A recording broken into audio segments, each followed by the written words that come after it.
Hello students, आज के tutorial का टॉपिक है Finland's journey from neutral to NATO. इसको आप कनेक्ट कर पाएंगे जीएस 2 में आईआर है इंटरनेशनल रिलेशन, उसमें इंटरनेशनल ऑर्गेनाइजेशन जो सब टॉपिक है उससे आज के ट्यूटोरियल के एनालिसिस को कनेक्ट कर पाएंगे। इसमें बेसिकली नेटो जो कि नॉर्थ अटलांटिक ट्रीटी ऑर्गेनाइजेशन के बारे में है और वो कैसे मेंबर कंट्रीज जो हैं वो बढ़ रहे हैं और अभी रिसेंट में फिनलैंड ने ज्वाइन किया है नेटो को। अप्रैल 4 अभी से साल फिनलैंड ने नेटो को ज्वाइन किया है और वो 31st मेंबर बन गया है नेटो का। एक ये सिग्निफिकेंट इवेंट रहा। नेटो सिक्योरिटी गारंटी देता है कंट्रीज को जो उसके मेंबर होते हैं और फिनलैंड जो है 1340 किलोमीटर बॉर्डर शेयर करता है रशिया से। एक हिस्टोरिकल मोमेंट है नेटो की हिस्ट्री में। नेटो एक सिंबोलिज्म के तौर पर है। नेटो जब से बना है और नेटो रशिया के अगेंस्ट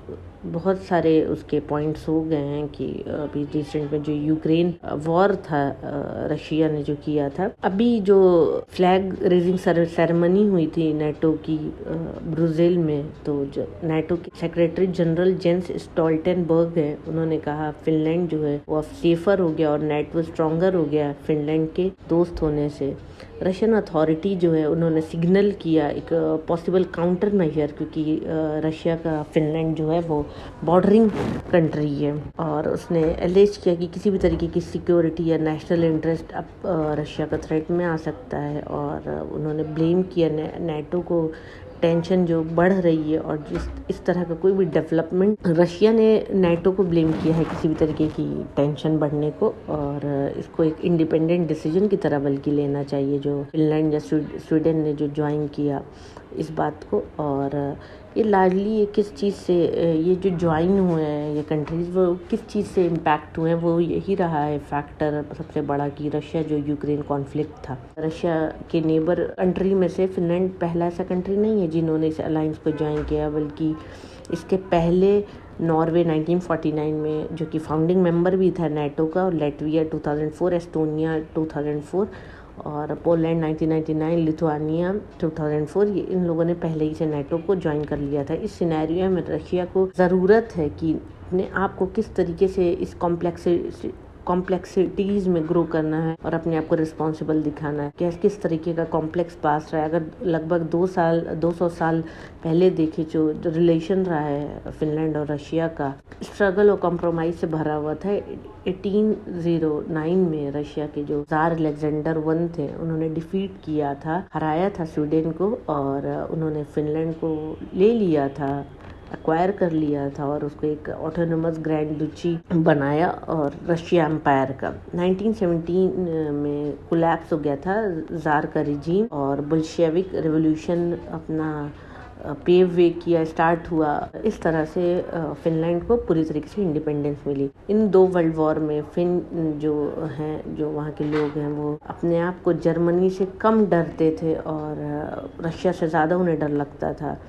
जब वक्त था थर्ड रीच का, अक्टूबर 1939 में स्टालिन जो था उन्होंने प्रपोज किया था फिनलैंड और रशिया का जो बॉर्डर है उसमें रिवीजन करने के लिए, चेंजेस लाने के लिए, जहाँ पे पीटर एक ग्रेट फ्रंटियर बना 1721 में। एक महीने बाद सोवियत यूनियन ने अटैक किया फिनलैंड पर इस बात को लेके कि वो एक फ्रॉड कर रहे हैं और उसका जस्टिफिकेशन देने के लिए। विंटर वॉर जो 1939 to 40 में हुआ था, वो जो कि 3.5 महीने चला था, फिनलैंड जो है, फिनलैंड जो है वो अपनी इम्पोर्टेंट पोर्शन जो लैंड का था उन्हें खो दिया था, लेकिन उनको उसके बदले इंडिपेंडेंस मिल गई थी, जो कि एक बहुत बड़ा अचीवमेंट था फिनलैंड के लिए। और ये वॉर जो हुआ था वो पहले जो यूएसएसआर है, अब जो कि टूट के रशिया हो गया है, और फिनलैंड के बीच में हुआ था, वो रिज्यूम हुआ 1941 में। और फिनलैंड का जो अलायंस था थर्ड रीच से, उन्होंने फिनलैंड की हेल्प किया। फिनलैंड हार गया लेकिन वो अपने एनिमी से बचने में सक्षम रहा। स्किलफुल डिप्लोमेसी और प्रैग्मेटिस्ट अप्रोच की वजह से जो फिनिश प्रेसिडेंट की थी 1946 to 56 में, जो जूहो कुस्ती पासी कीवी जो थे वहाँ के, उनका जो अप्रोच रहा उससे फिनलैंड सेव हो पाया, बच पाया, अपने आप को बचा पाया। जो जिस तरह से कम्युनिस्ट आइडियोलॉजी स्प्रेड हो रही, इस आइडियोलॉजी से 1948 में अग्रीमेंट ऑफ फ्रेंडशिप हुआ और cooperation and mutual assistance between USSR और फिनलैंड।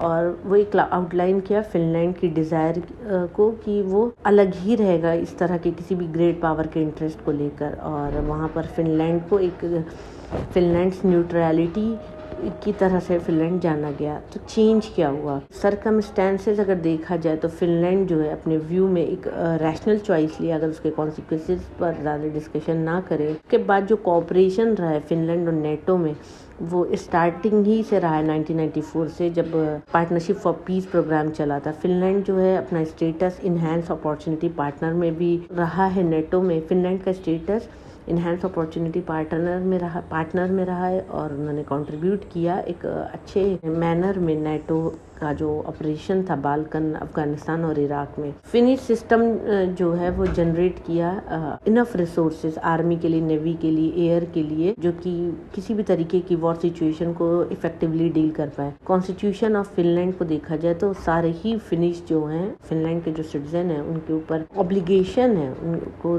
नेसेसरली ये चीज़ करनी पड़ेगी। जब भी कंट्री पे थ्रेट आए तो वो पार्टिसिपेट करें अपने नेशन को डिफेंड करने के लिए। अगर अदर वर्ड में देखा जाए तो नेटो की जो मेंबरशिप है वो फिनलैंड जो है पहले ही अपने आप को डिफेंड करने के लिए पॉसिबल किसी भी तरीके के अग्रेशन को अपने आप को प्रिपेयर कर लिया था। तो क्या रैशनल है फिनलैंड का नेटो को ज्वाइन करने का जो डिसीजन है, उसके पीछे रैशनल क्या है? तो इससे फिनलैंड को यही बेनिफिट होगा कि वो एडिशनल उसको सिक्योरिटी गारंटी मिलेगी नेटो से, जो कि आर्टिकल 5 नेटो की ट्रीटी में डिफाइंड है।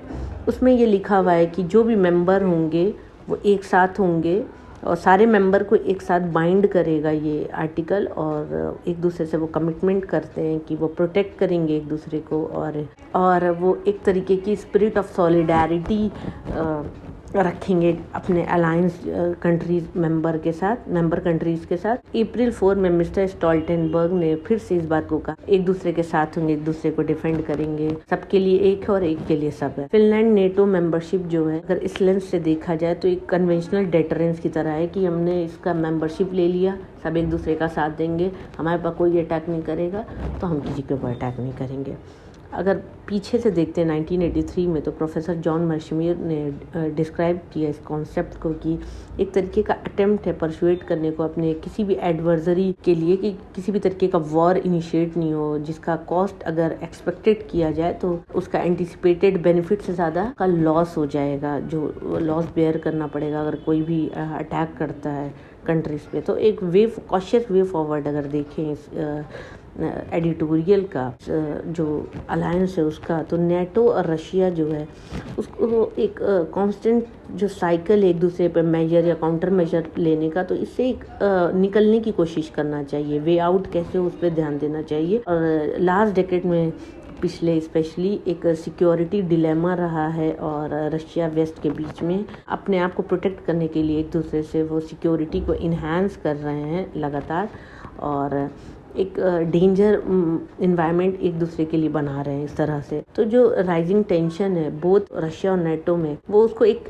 कॉशियसली डील करने की ज़रूरत है, कॉशियस बिहेवियर एक दूसरे के लिए लेने की ज़रूरत है। और अगर इस अलायंस को वेलकम करते हैं तो रशियन गवर्नमेंट जो है वो अपना कंसर्न शो कर रही है इस न्यू मेंबरशिप के बाद कि वो एक पोटेंशियल वेपन सिस्टम या इंफ्रास्ट्रक्चर जो कि डिप्लॉयड हो सकता है रशिया के जो बॉर्डर एरिया है वहाँ पर थ्रेट की तरह रशिया इसको ले रहा है। सेफ है अज्यूम करना तो फिनलैंड और ना ही रशिया एक दूसरे से लड़ेंगे। फिनलैंड की जो newly elected centre right government है वो किसी भी तरीके का पोटेंशियल थ्रेट नहीं देना चाहेगी रशिया को, और ना ही वो इंगेज होगी एक बायलैटरल डायलॉग, और एक दूसरे की सिक्योरिटी को अंडरस्टैंड करना चाहेगी बेटर सिक्योरिटी कंसर्न को। कुछ नेटो के मेंबर ऐसे होना चाहिए जो कि चाह रखें अपनी कि वो डिप्लोमेटिक टूल का यूज़ करें और रादर देन अटैक और वॉर में, और टेम्परेचर जो है किसी भी तरीके का हीटेड आर्ग्यूमेंट या हीटेड बातें नहीं करें और अपना टेम्परेचर जो है वो लो ही रखें। तो ये था आज का एडिटोरियल का एनालिसिस। अगर इसके साथ देखते हैं तो ये तो मेंस का एनालिसिस हो जाएगा जो मेंस में हेल्प करेगा, लेकिन प्रीलिम्स के लिए अब नेटो जो ऑर्गेनाइजेशन है वो इम्पोर्टेंट हो जाती है। इसके जितने मेंबर स्टेट हैं, अभी 31 हो गया फिनलैंड, तो 30 जो और हैं वो आप नोट डाउन कर लीजिए क्योंकि इम्पोर्टेंट हो जाता है प्रीलिम्स के लिए। Thank you for watching my video. Please share, like, subscribe.